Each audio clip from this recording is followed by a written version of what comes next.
She's beauty and she's grace. She'll say what she thinks and she doesn't give a fuck what you have to say about it, okay? I am here today with a returning fan fave. Okay, this woman is a Billboard chart topper, a thought leader. Look at her, I'm dying at her. Her like no verbal commentary. She is a thought leader.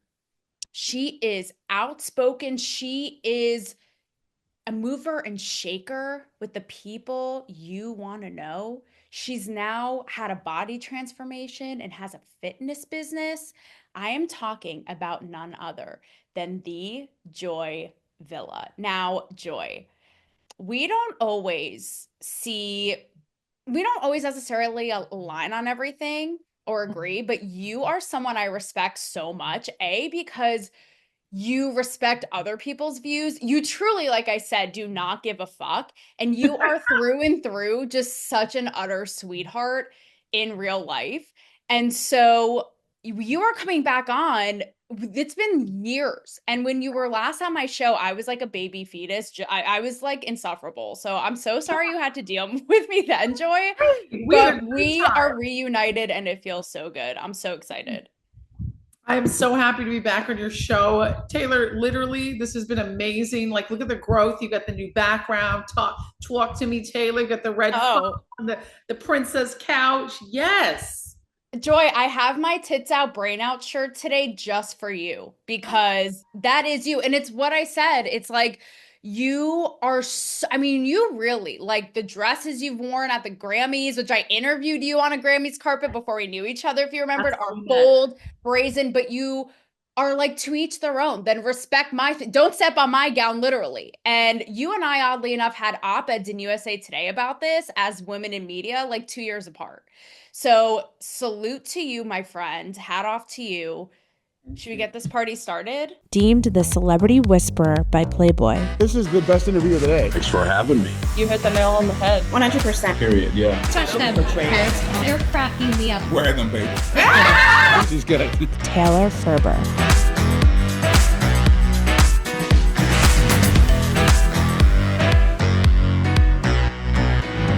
Great intro. Yes, ma'am. Okay, so the latest, because you are always stirring something in the best way, which I love.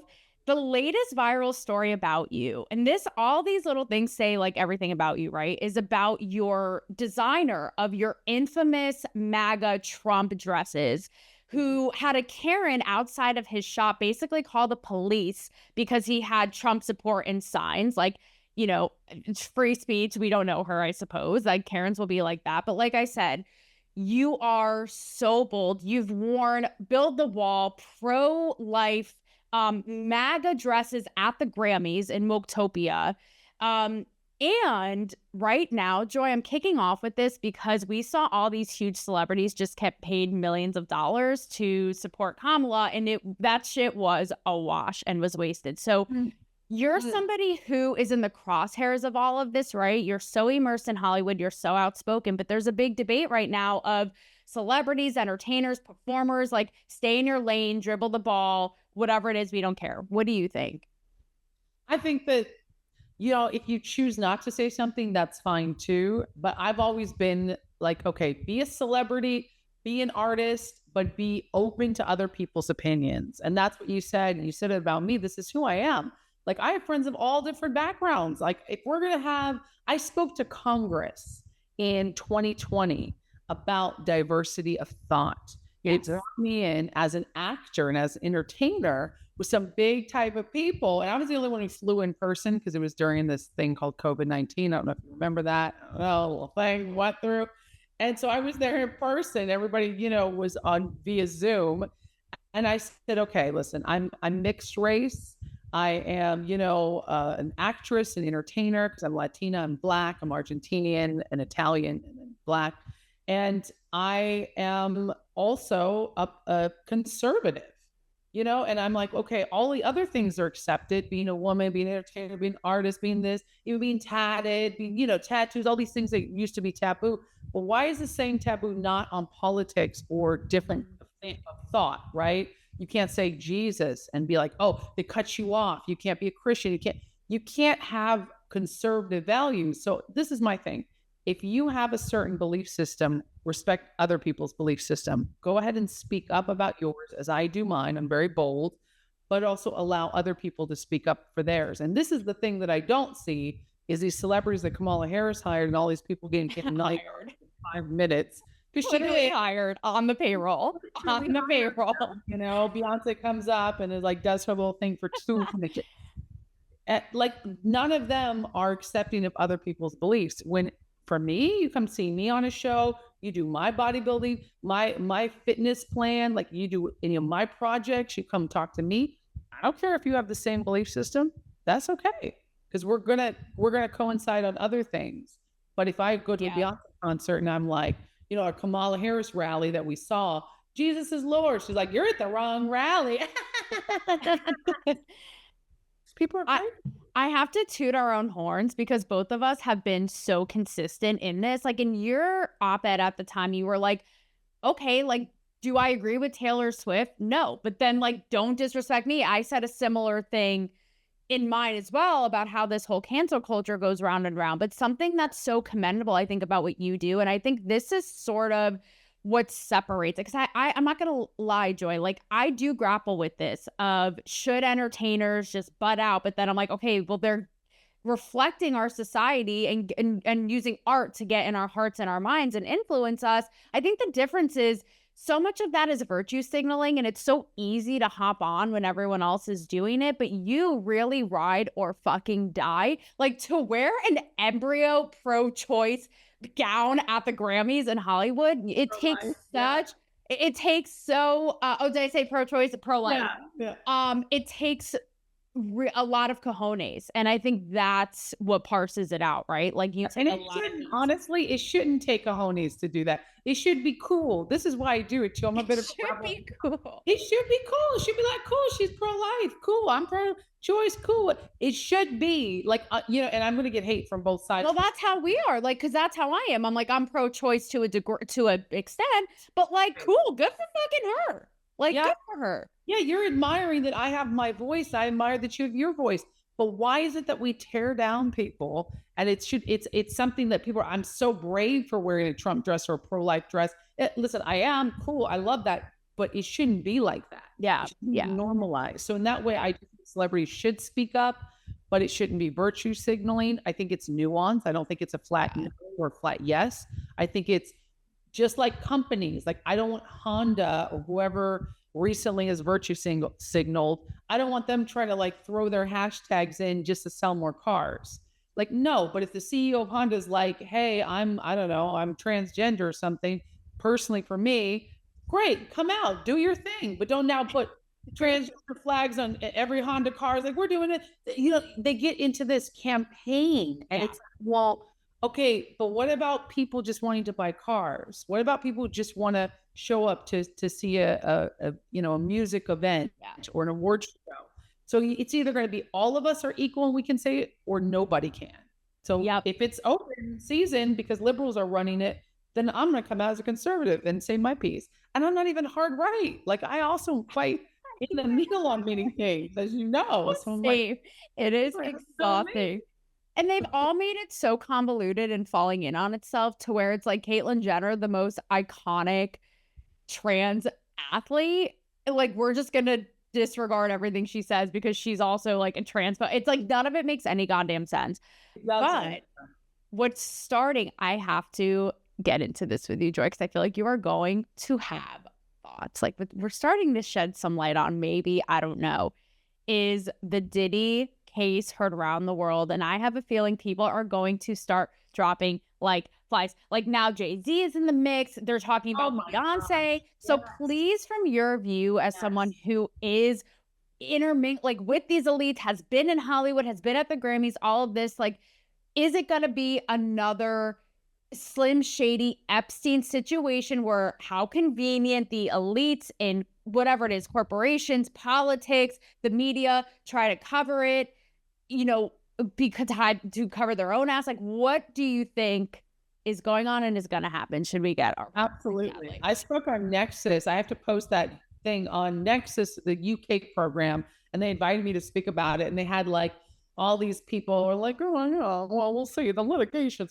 And I was just Right, like, right. he's Here's freaking what it satanic. is. Okay, here it is. And they were like, well, allegedly. And I was like, he's Right. satanic. They're all in a satanic cult. They're all, it's like a blood cult, truly, where you have to sacrifice. You know, the Illuminati can be this big thing, or it can literally just be like, here, we're selling, you sold your soul, which means what we tell you to do, you have to do, or we will expose you. And literally, we're finding that out.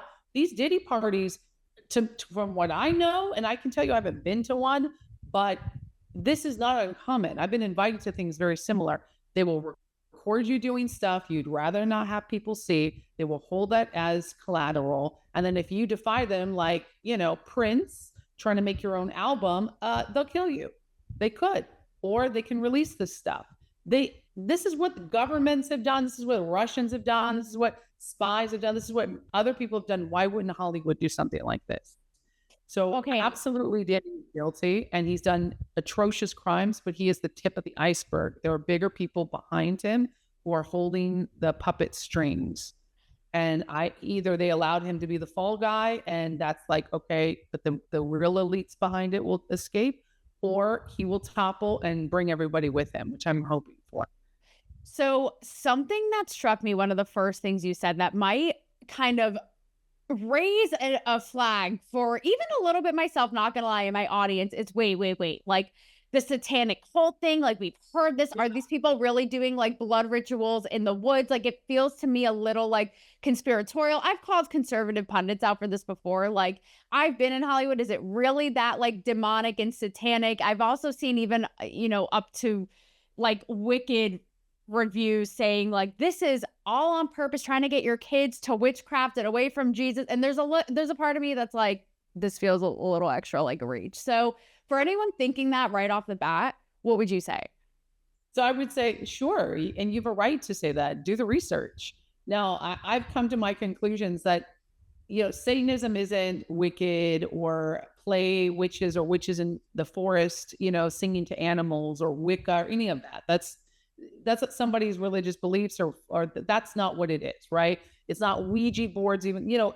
No, I'm talking about these people literally feel like they have power and control. It's evil. You don't have to say it's Satan, but it's pure evil. I see. It's going to hurt somebody underage or is going to say, I own you. I mean, what Diddy did, we cannot make it small. I mean, he's no, yeah. Right.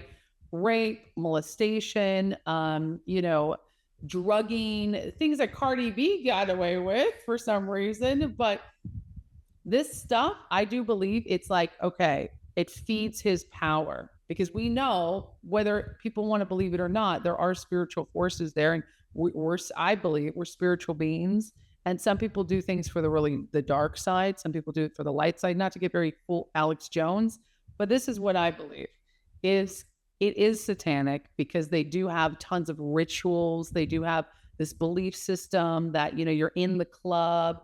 It gets very like, you know, you have to follow what we say or we, you know, like mafia almost could be almost like satanic, but it's more like cultic is what I mean. So you were invited. Was it as explicit as like, you're invited to this or what, like, did you ever go? Like, what was the extent of you were like, this is a no for me, dog.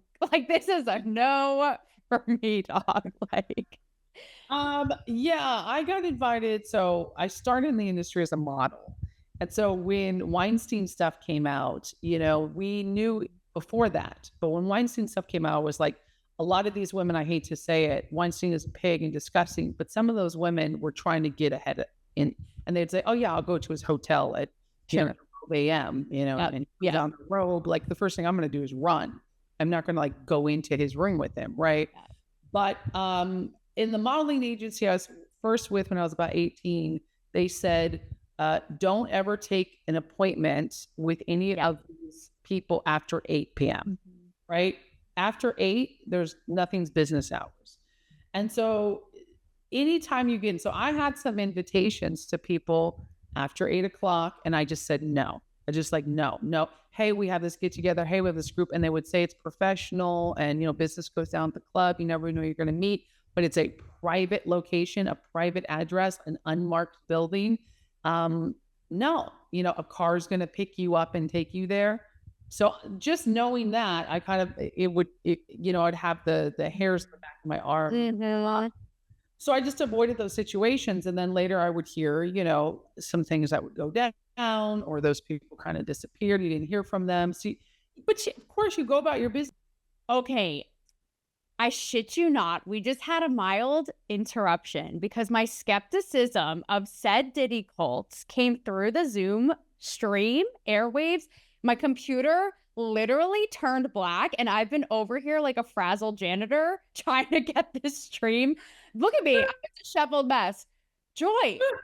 You're a hottie, girl. You're a hottie. Thank you. But on cue. I'm saying that, and it literally blacked it out. Literally went black, and Joy and I were texting like, Zoom is possessed.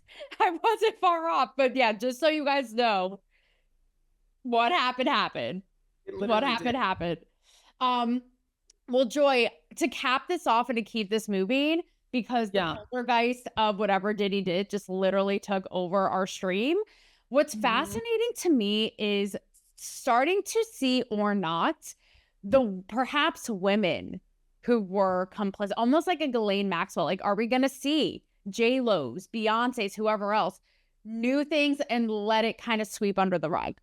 Oh, 100%. These women are all complicit. That's what they do. They can pretend to, I didn't know. But I mean, they're getting their alibis ready. I'm sure their lawyer. Alibis. I'm sure they were, come on. Diddy and J-Lo dated for a long time. We saw what he did to Cassie. I don't think he did that to J-Lo. I think she probably helped run that, train with him. I think she seems like that kind of person who would just, she's a Leo. She's going to be bossing it around. She's probably like, okay, I'll help you. I mean, we also know human trafficking is a huge thing. It's a huge issue. And these celebrities are at the, how do they get all these girls to just do whatever and these guys to do whatever? Where do they get it from? They go to pimps. They go to the streets. They go to high level, high priced human trafficking, call girls, call guys. And the people that run those mafioso type, structures, it's true. It's real. It's really happening. And yeah, it feeds right into Hollywood. We already know about sick Hollywood. And political corruption. And what do you know? Like, all in bed, no pun intended, together. And I do love what you said, Joy, which not many have the balls to say, which is, look, like, yes, people like a Harvey Weinstein are monsters, but there are also cases where women should have accountability and make their own choices. I say this all the time. Like, we should equip women with having the wherewithal of not putting themselves in certain situations, right? And having but you're victim blaming if you say that. But I'm like, wait a second. Exactly. You have to be smart. And it's like, well, that doesn't give you right. No, if you're naked on the streets, it doesn't give anyone the right to abuse your body. Exactly. If a bird poops on your shoulder and a homeless man tries to grab your tits, I mean, you are attracting some crazies by putting yourself in that situation. Why don't you just put a jacket on, get as quickly as you can away? Well, let's teach people not to rape. In a perfect world, that would be what we do. And yeah, we do. We actually don't have a rape culture. It's not okay to do that, but people will still do it. Just like bad guys still get armed guns.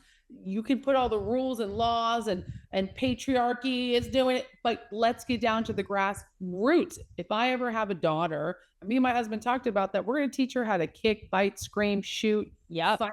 My dad told me, do whatever you have to. Yank and pull. It only takes 8 pounds of pressure to pull, skin. Like, fight back and don't get trapped into that, because it's so absolutely. And isn't that empowering to be like, I'm going to make my choices and have, again, the wherewithal to not, I say this all the time, I'm a 5'2" curvy blonde. Am I going to go walking down an alley at 2 a.m. by myself? Gee, I don't know. I have more than 2 brain cells in here that are working. Girl power. Girl power will save you. It's like, or the reality that you're right. Like, shit will happen. People will rob a bank. People will do this. And these like deranged feminists will be like, well, we shouldn't be in a world where that happens. Exactly. But babe, like, that's the reality. It's like, no matter how you slice this, I don't know. And no matter how you slice it, I don't know what to tell you. Right. But with that said, and being an empowered woman, you have undergone so many transformations. I mean, it really struck me the first time I met you, Joy, when you came on my show and you talked about your transformation and your journey spiritually, mentally, in so many ways, from stripping to Christian and artist and thought leader, right? And even as of late, your body transformation journey, which with me, with my sex goddess body transformation journey, I told you all about. Yes, I very much relate. So talk to me about both of these in tandem, what it means, in being, in not a cheesy way, but like a fully realized, empowered woman, and also Joy, breaking out of boxes, however they may be, especially in the body sense, right? When we're in this wacky, like body positivity where it's all kooky of like what it should and shouldn't be. Like, absolutely. I think so. Yeah, I was a bikini bodybuilder. So my journey started, I was in athletics and sport, not sports so much, but I was in track. I was that lone girl in sports. I wasn't really a team player. I didn't get it. I always felt like the outsider. I'm an artist, but I was very athletic, right? So I didn't play basketball, but I started getting into lifting and running, and then cross that over to modeling. I had to be very, very skinny. So I always had like a butt and legs, but I didn't really have like the baboon, until I started focusing on, instead of skinny and this whole thing, into strong and getting into fit. So, and I thought, well, I don't know if I could be like those curvy women, even though naturally, genetically, I'm built for curves. I didn't know how to unleash those genetics. So I teach women and men how to unleash their genetics. It's only 30%. So the correct diet, the correct exercise, it doesn't have to be hours and hours in the gym. It doesn't have to be weird fad diets. Like, I actually launched my own Joy Villa Fitness, it's exploded. We have got, so many people. We've helped over 100 people at the time of this recording lose fat. Great. Yeah. And I love it, because I'm now hiring on other coaches for the VIP experience. I have my own app. It's my style. It's like pink and fun. And for girls and guys, we have a community. So my journey, and I share it with everybody, and I'll put in like spiritual help to, like some scriptures, and nobody has to be the exact same way I am, but we have a lot of people who want that. I also do a lot of habits coaching. So my journey was like, okay, I gained weight in the right places, muscle, right? Being strong, being confident, and like having biceps and having curves and being able to build my superhero body. Because for me, I grew up loving Storm from X-Men. I don't know if you can see that too, but this is a portrait of Storm. Nice. I got in South Africa, and she has boobs and waist and ass and legs and like, just this like power and muscle. Yeah. So I transformed my body. I competed in bikini bodybuilding, won two trophies, got my certification in holistic nutrition, got my certification as a personal trainer, trained people on the side and family members. And then now I fully launched it this year, where it's a business where other people can come in and I can freaking coach. Amazing. I love it. Transformation is happening all the time. It's so good. And I love to see it, especially in this time. Like, am I low-key fat shaming? Maybe. But in this time of like, you are it just as you are. And it's like, we're seeing obesity through the goddamn roof. And a big part of my journey, which is so cool, that I showed you Sex Goddess Body and you just intuitively got it. You're like, right. Like, you just wanted it. Like I told you, it started as like Barbie butt, and then it turned into a whole body, mind journey of like that optimal feminine power, like fuck yes. And it's like nowadays it's all contorted and wacky to where it's almost like it's bad. Like, it's like to RFK being demonized, but like it's all fucked up. Yeah. And I love that we're finally Make America Healthy again. Like, we have all these seed oils, we have all this poisons, all this toxic food, and diet culture is toxic.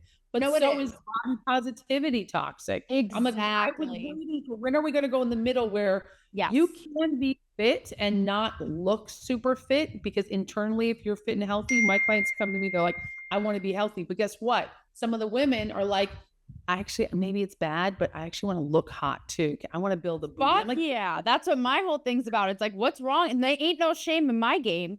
And that's $2,000 on a Louis Vuitton bag, $150,000 on a freaking race car, but your body's going to be out of shape. It doesn't make sense. Yeah. And Aesthetics are okay. It's part of it. And as women, we should be powerful. I always say, what kind of body do you want? What's your dream body? What's the build that you actually Exactly. And doing it in a you build your dream body. That's what I do. I love dream body and doing it in a healthy way. I told you before we have time, I never starved myself. But it was the most disciplined commitment. And that's the thing is like, we've made this. And I love how you pointed out the two polarized extremes of like Kate Moss, the cocaine, runway culture, or now it's like everything under the sun is perfect, don't change a thing. And it's like it should come from a positive, healthy place, because isn't it like, don't you feel the most, it sounds cliche, but the most like tapped in and powerful? You're like, I can literally take on it's so mental. Yeah. And people, gym culture can be toxic too. I get that. So I'm like, you can work out at home. And in fact, if your listeners want a free, I have a glute guide that's awesome. I have a glute guide that can help tone the booty, because I'm like the glutes queen. I love your booty. That's why I was like, the first thing I was like, her booty. Yes. Because I think that is the most inspiring thing for a woman, to have a really great butt. And it's hard. And it's firm, and it's, and it can be hard because there's so much conflicting 50. For me, I'm like, okay, there's about 6 key exercises. You want to maximize protein.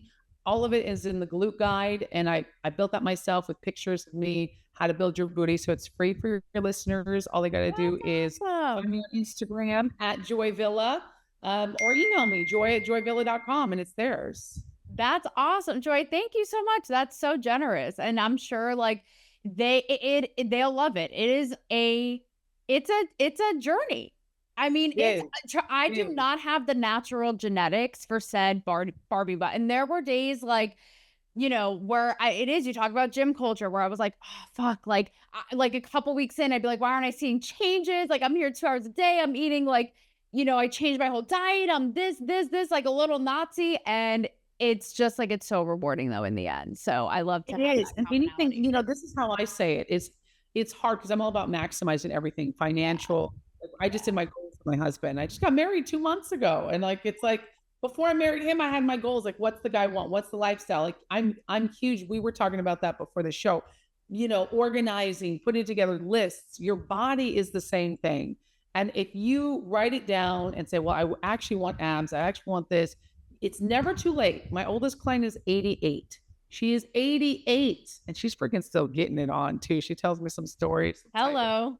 Hot day tonight. I'm like, girl, you got the booty now. We're building strength. Every woman deserves to be beautiful and powerful. And the truth is, when we're 20, 30, 40 pounds overweight, or maybe we're just skinny fat, or we're just kind of soft. That's how I was. I was a little doughy. I was a little doughy. And if we don't feel good about it, guess what? Society can't make you feel bad and say you're supposed to just accept it and the patriarchy. No, I want to look like a Barbie doll, a princess, a badass, an X-Men character, a superhero. I want to be like, why not? When it can take 6 months to 9 months. And by the way, life is hard. It's hard to be fat. It's hard to get fit. It's hard to be broke. It's hard. It's hard to be unknown. It's hard to build your social media empire. It's hard to, pick pick your heart. Yeah. So well. I know my heart on a Friday night. Oh, I'm just kidding. I'm literally the biggest grandma you ever saw. I'm like 8 o'clock, babe, night. It's been nice knowing you. So okay, I have to wrap it up with you because we have like 3 minutes. And I have like 2 things, because how dare these Diddy people try to coerce us yet again? You already said no to their party. They tried to do it again on this Zoom and so rudely interrupted. But let's talk quickly, because the RFK stuff, especially with both of our journeys, it has been really eye-opening and what have you. But of course, like the media going after him and nutty people, like as if he's so crazy trying to make us healthier, like the New York Times fact checking him about like color red, like, okay, guys. But I recently listened to his co-author, who's also a longtime doctor who co-wrote his book with him on Tucker Carlson. And I wanted your take on this, because he talks about how we blame people. Like, why are you fat? You're lazy, you're this. And he's like, it's not the people's problems, it's our system. So what do you make of that? I believe it's 100% our system, but it's also personal responsibility. Now that you've got to do something about it. growing up also, like it's very generational. Boomers could eat the ice cream, the snacks, all that stuff because it literally had 3 or 4, maybe 5 ingredients in it. Well, yeah, they can eat that. They can be like, well, my chips. Yeah, your chips were like handmade in the factory back then. You know, also people who grew up at Generation X, they also had, it was much healthier. You could eat a toaster pop or whatever because for us, for millennials, they started putting in all these toxins. So we have no excuse, and we have a responsibility to take that stuff out of our diet. First of all, everybody knows processed foods are bad for you. Everybody knows, but on the flip side, the truth is somewhere in the middle. Yes, it's our personal responsibility, but also this was done on purpose, right? Pharmaceutical industry is making billions of dollars off you being fat and unhappy, and they make even more money when you're broke and you're depressed. They can put you on psych med, and then they got you. Then they can make you watch the news and you feel hopeless, useless, stuck on a $9 an hour, $13 an hour job. Guess what? Your power's taken away. Now you're programmable like a zombie. When you break out of the literal matrix, which is literally just an algorithm of not going about your day, but breaking out like you did, like I have, and it's easier said than done because some people have to have that $20 an hour job and feed 3 kids. Right, I get it. Sure. Start to incorporate healthier habits. Start to switch out those cereals because they're not cheaper in the end if you're going to have to pay for hospital runs. So that's the whole Make America Healthy Again. Don't buy processed stuff. You know, pick up an apple, an orange. Meat's actually good for you. I used to be vegan, and I'm no longer vegan anymore. Right. Organic, antibiotic meats. I was into the Bill Gates hypocrisy. And I think veganism can be healthy, but I ate a lot of processed meats. Like processed foods are bad for us. They're plastics and poisons. So start small, make healthy challenge yourself to say, I'm going to cook everything this week and maybe only go out on the weekends, and you'll save money too, actually, in the long run. Exactly. And they just get richer. Notice how they always focus on the pharmaceuticals and these companies. They'll always be like, here's a fix. But they never, ever focus on preventative. Like, weird how that works. They never fixate on how do we solve this, but no, I have the quick fix. I have like deranged. Healthcare industry is built on making people sick. Yeah, to just exactly sick to are diabetic, and I'm like, if somebody would, and I tell them straight up when I do my one-on-one consultations, I say, if somebody would have caught you 30 years ago, you think you would have had diabetes now? And they're like, no, I ate like crap. You know, in my 20s, I ate like crap in my teens, I ate crap in my 30s, and now I'm paying for it. So don't think you can't make healthy choices now. Sodas are the worst. Packaged things are the worst. Chips, all those convenience foods, they are selling you dyes and products that are literally poison. Yep. You can find Yep. They make you sick to treat it over and over and over. Last things last is last, Joy, all on identity. Something that struck me the last time you were on my show is that you were like, I kind of get shit either way. I get shit from pearl clutching conservatives because I have all these badass tattoos. And of course I get shit on by the left because I'm an outward conservative. Yep. I'm curious, even like you talk about, I'm Black, I'm Latina, I'm Italian. What do you make on the whole? Because we saw even with Kamala, right? It was like the whole joke, like she's Indian, then she's Black, then she's this, then she's that. What do you make of that? And then even as a conservative, we saw the red tsunami, and you've been talking about this forever. Yes. Is that like vindicating? Or you were a little annoyed? Like I said at first, like, welcome to where have all of you been? Like, on the whole, when it comes to identity, what is your kind of like takeaway where you're at right now? Oh my gosh. I've been through another transformation where I don't even care about identity anymore. Like my identity is in God. Like I know who I am. I used to hold precious to, I mean, it's true. I do get flack no matter what, but I don't care. Like now everybody's wearing MAGA style dresses or saying Make America Great. Now they're like, there's more artists who are out there, amazing artists, Jimmy Levy, artists who are my friends who are out there Billboard charting but when I came out, there was nobody, but that's cool. I wish there was more people because I did that because I thought, and my friend Kaya Jones from Pussycat Dolls, when I came out, she came out, and we both thought everybody's going to come out as a pro-Trump when Trump is president. Like, it's not like we're going against the grain. Technically, he's our president. Like, let's simmer down now. No, it got more violent, more crazy. You know, people with MAGA hats getting punched in the face in bars. A lot of my friends, there was a war going on. It was a culture war. we've won a lot more, but also it's been more extreme on other ways against it. So to answer that question, it's cool. I want everybody, I want to be able, like, I live in Florida. I can wear a MAGA hat and I wear my Trump stuff, and it's cool. Like, everybody's doing it. I'm like, you know what? I don't always have to be fighting everybody. I can still speak out, but my life has been so different now. I don't want to fight. I definitely want to educate. I definitely want to keep talking about it, but I'm not in it to try to be like the first or like give me my props. My props are that I'm happy and healthy. Good for you, because everyone's coming out of the Trump closet, and you're like, I love it. I'm like, yeah, you guys should. And they always are like, you were the first. I'm like, yeah, I love it. And that's the thing. There's a lot more conservatives in Hollywood than we know. And I wish they would all come out, some of the big A-listers, because it would cause an uproar and then it would start to simmer down, especially in the next 4 years. And the thing about Kamala and her race, I was disgusted. I was like, okay, who cares if she's Black, if she, and then all these things are saying she was hiding and she's not really Black. And that how can she be Black? She's Indian. And I'm like, have we never heard of mixed people? So I have to say, I was disgusted with the right on that, because her policies are such absolute dog shit. Why are we? No, literally. Like, let that speak for itself. Never mind who her like Indian nanny was. Like, yeah, who cares? If she does do the accents and stuff, and she plays to it. So did Hillary theater. I mean, all those people do it. They're all fake. But at the end of the day, I don't vote on race. I don't care what race you are. I don't care what gender you are. What are your policies? What are they going to do for me, my family, the rest of the country? Facts. Joy, take your fine, hard-earned ass. I know you have to get to your next thing. I love you. Thank you for your very sweet offer to my audience. And this is not the last time. And I can't wait to see you in person in Florida. I know you're going to come out. Yeah. Tell everybody, come find me on Instagram or Facebook at Joy Villa. You get my free glute guide. Just DM me or leave me a comment. Say Taylor. Then I know that you're from Taylor's audience and you're going to get the free glute guide. Let's build those booties. Yes. Step 1 to sex goddess body. Thank you to Joy. In the meantime, Joy, we'll be like wrestling alligators down there in the land of the free. Love you, Joy. Thank you so much. Bye.